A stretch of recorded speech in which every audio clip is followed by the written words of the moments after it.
Bom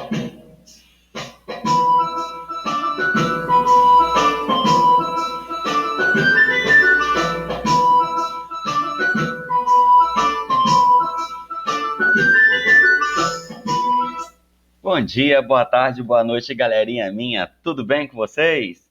Então, vamos começar a falar da Europa medieval. Galerinha, esse é um dos assuntos que eu mais gosto da história. Tem alguns assuntos que são prediletos, né? Alguns assuntos que a gente gosta mais, outros assuntos que a gente gosta menos.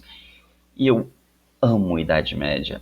Gosto demais de falar sobre a Idade Média. Então, vamos falar sobre o quê? Primeiro, por que estudamos Idade Média? Bem, vale lembrar que a história ela tem por objetivo entender o presente, né, a partir do passado. Muitas coisas que aconteceram no passado se repetem no presente de alguma forma ou de outra. Então, o primeiro passo é a gente compreender o nosso presente.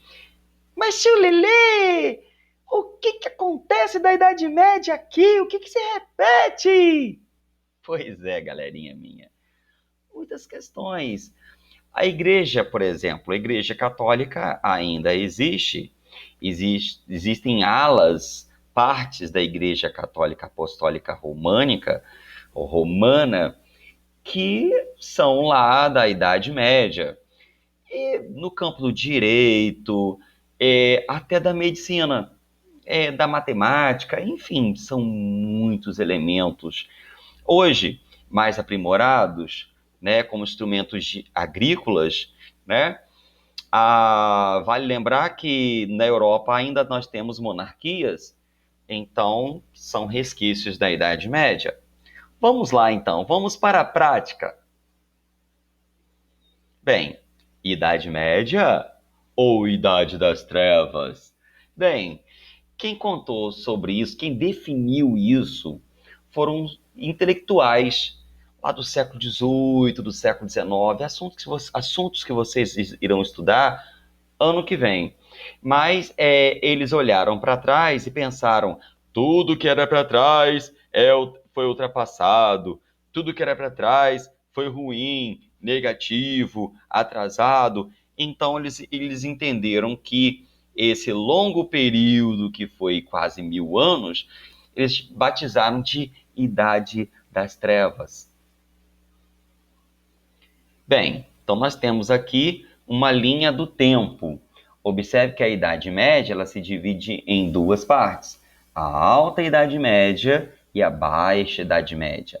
A Alta Idade Média foi quando teve a transição do período antigo, ou seja, da época do Império Romano, do Ocidente, e a construção de um novo mundo, uma nova forma de entender a sociedade, a economia, que nós chamamos de feudalismo. Então, esse conjunto de transformações foram durante a Alta Idade Média. E a Baixa Idade Média foi quando o feudalismo começou, teve o seu ápice, né, no século X, e começou a entrar em crise lá no final, entre os séculos XIV e XV. Então, nós já sabemos aí que a Idade Média se divide em dois períodos. Vamos lá. Bem, como os homens da Idade Média compreendiam seu tempo, quer dizer, como que eles enxergavam o mundo ao seu redor? Qual era o conceito deles dentro desse período? Vamos ouvir mais um pouquinho da música medieval? Um pouquinho mais baixo? Vou colocar aqui de fundo aqui para a gente ouvir. Acho que dá para vocês ouvirem aí e eu poder falar aqui. Então, galerinha minha, eles entendiam, eles tinham uma postura pagã, ou seja, aceitava a existência de um tempo cíclico, um mito do eterno retorno. Um exemplo de nós temos da postura pagã é a festa do Ano Novo. Quer dizer, acreditavam que surgiria um ciclo novo a partir do fim de um novo ciclo. A postura judaico-cristã, a intervenção de Deus na história, uma espécie de ideia linear com um ponto de partida, ou seja, a Gênese, e de chegada, o juízo final. Então, essa aí é uma nova ideia, né, que surge durante a Idade Média, que partia da ideia da repetição de eventos como natividade, paixão, ressurreição. Bem, então, os homens da Idade Média, eles misturavam esses dois conceitos. A ideia de que havia um ciclo que se fechava e o início de um novo ciclo. E ainda tinha a ideia da repetição, né, com a ideia cristã, né, de algo que se repete e tem um fim, né, uma ideia linear, tem um início, meio e fim. Fim, então, aí com o Apocalipse. Então dá para perceber, galerinha minha, que a Idade Média ela vai estar muito ligada ao pensamento cristão, o pensamento religioso. Vocês por acaso conhecem alguém assim muito, mas eu falei muito, muito mesmo religioso? Eu conheço. Mas essas pessoas nem se comparam com as pessoas no geral, que não eram exceção, eram o geral da sociedade medieval. Elas respiravam religiosidade. Sendo assim, o que o padre dizia virava uma lei. Bem, e aí nós temos a Idade Média dividida em períodos, como já falamos. Vamos avançar? Já falamos sobre isso, né? Mas deixa eu só falar sobre algumas características. Durante a Alta Idade Média, tivemos algumas características importantes, como epidemias de malária e varíola, controle da natalidade, como aborto, contraceptivos, infanticídio, muitos viúvos e celibatários. Então, galerinha minha, nesse período, houve muitas doenças que dizimaram boa parte da população. E aí houve um avanço das inovações das técnicas agrícolas, somado à suavização do clima. O clima ficou mais ameno, ficou menos frio lá na Europa. Isso tudo propiciou o quê? O aumento da população. As guerras não eram mais tão devastadoras como na época da Alta Idade Média, não envolvia grande número de pessoas. Então, vamos só entender esses pontos para a gente poder avançar.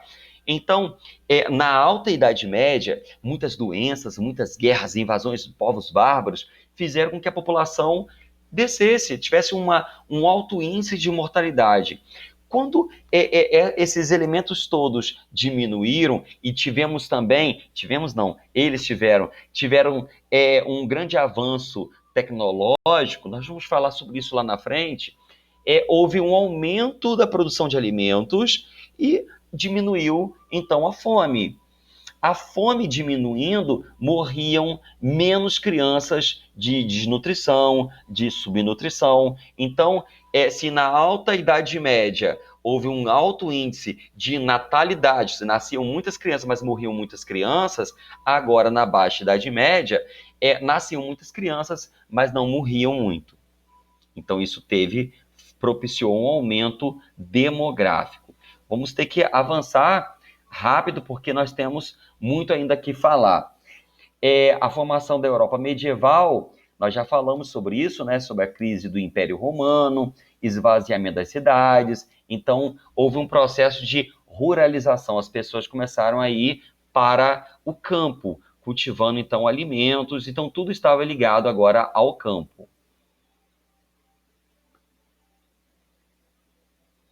Os francos se destacaram. Dentre os reinos germânicos, os francos, então nós podemos observar aí, onde mais ou menos é a França hoje, né? A antiga Gália, que morava lá, era predominantemente formada por gauleses. Formaram um grande império que se estabilizou a Europa Central por um longo período e que expandiram o cristianismo entre os bárbaros. Então, Vamos lá. Nesse momento, nós temos a fusão, a mistura, a junção de elementos pagãos com elementos cristãos. Então, depois do fim do Império Romano do Ocidente, os reinos francos foram que tiveram mais unidade, certo? Ou seja, mais integrados, esses territórios estavam integrados. Mas será que eles tiveram o mesmo sentido, o mesmo entendimento da época do Império Romano? Vamos ver isso? Vamos lá. Então, nós temos aqui, ó, o primeiro rei que unificou esse grande território. Foi o rei Clovis, da dinastia Merovingia. Clovis foi o primeiro rei franco daquela que ficou conhecida como dinastia Merovingia. A dinastia recebeu esse nome por causa de um ancestral de Clovis chamado Meroveu, que reinara em uma das tribos francas.